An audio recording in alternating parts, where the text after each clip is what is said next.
Бүгін бізде қонақта Атул командасының мүшесі Андрей Гуманов. Саламатсыз ба? Саламатсыздық. Қандай келіп алдыңыз? Жақсы.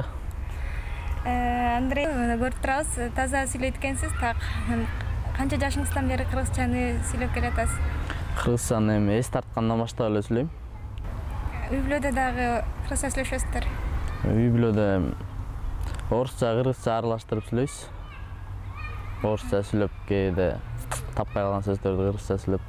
Кыргыздын Чүй облусунун курама командасынын жекеме-жеке көпүрүүчүсү Кубантай.